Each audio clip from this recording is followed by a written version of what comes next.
didn't you recently? You recently pissed off Chelsea Handler. I saw. I didn't know.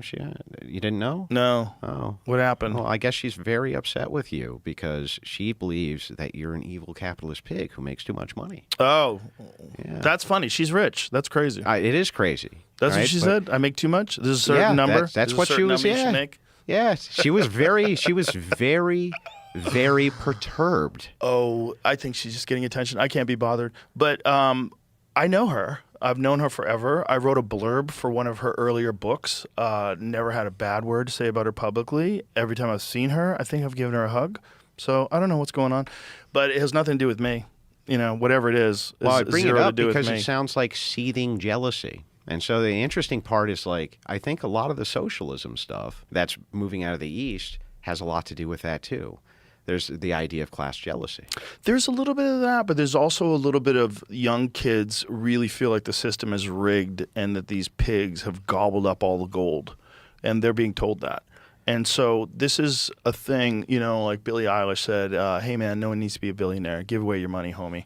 Like it's crazy. It's crazy because you're rich. Yes, okay? And very rich. You also live on a house that's on Indian land. You see the Native Americans that originally owned the land in which her house is? No, I don't. But the idea comes from a good place. I know in their heart of hearts they think that they're being kind and they think that they're doing the right thing. They really do. They think they're being inclusive. They think they're righting the wrongs of colonialism. They really think that. Yeah. And they think that this idea of democratic socialism is a really good idea because there are some examples of socialist policies that do work, like the fire department, and there's a bunch of stuff that makes sense. But the problem with enforcing any of this stuff that they don't understand is it always comes down to power.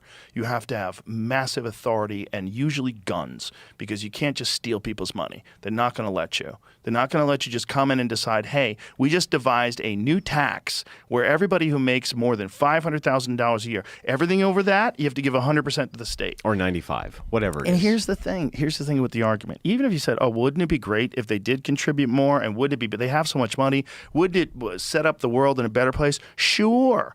But the fucking program that you have in place that takes the taxes and disseminates it is massively flawed and corrupt. It's corrupt. It's filled with waste. Filled with waste. There's scammers all over the place.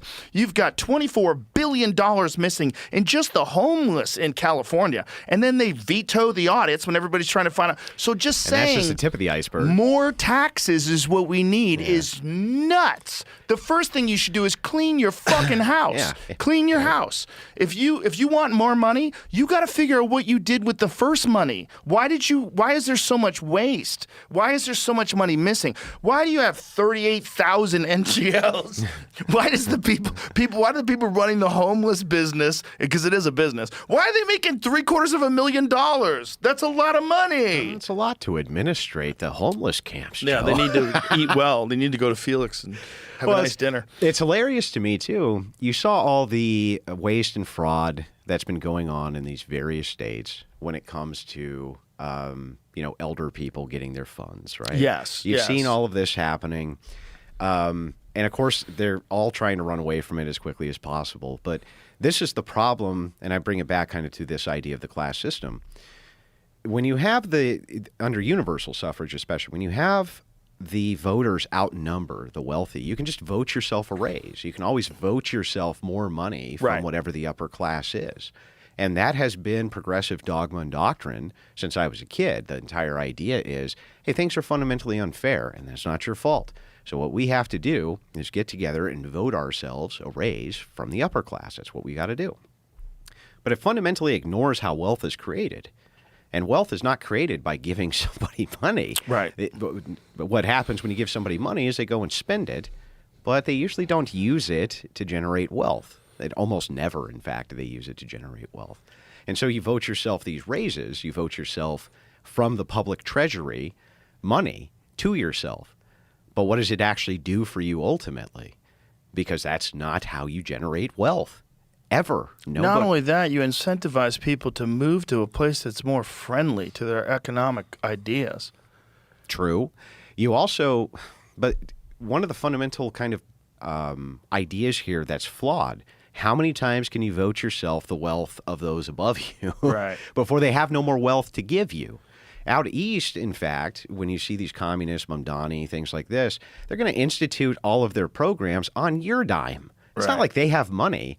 And whenever I talk to people about wealth disparity, what's really funny to me is they always seem to think that the government can just materialize wealth without there having to be some payback for that wealth. Yeah. We saw this during COVID-19 and the lockdowns. You remember they were handing out money like it was candy to various businesses that were shut down, COVID relief funds, things like this. And then they go, oh, inflation's out of control. Yeah, is it? You're kidding, is it? Do you mean the government can't just materialize $1 trillion and not inflate the money supply? Well, that's just, go figure.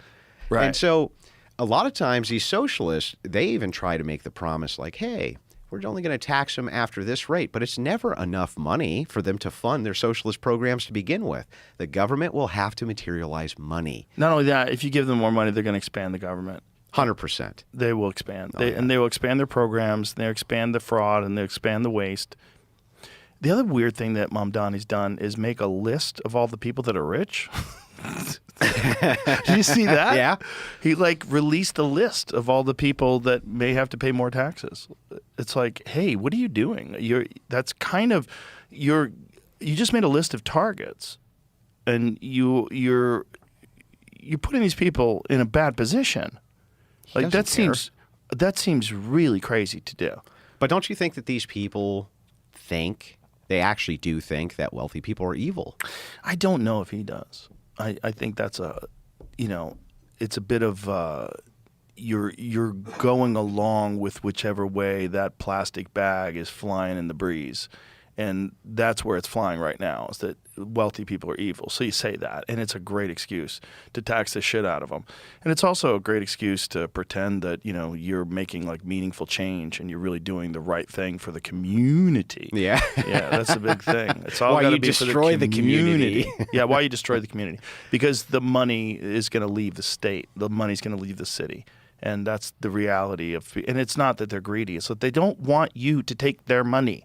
You didn't earn it. You didn't make an iPhone. Go fuck yourself. And if you think that people should have a cap on how much money they make based on, what arbitrary numbers that you come up in your own head, well, you're going to exclude any extraordinary outliers from creating incredible products, Destroys massive innovation. companies.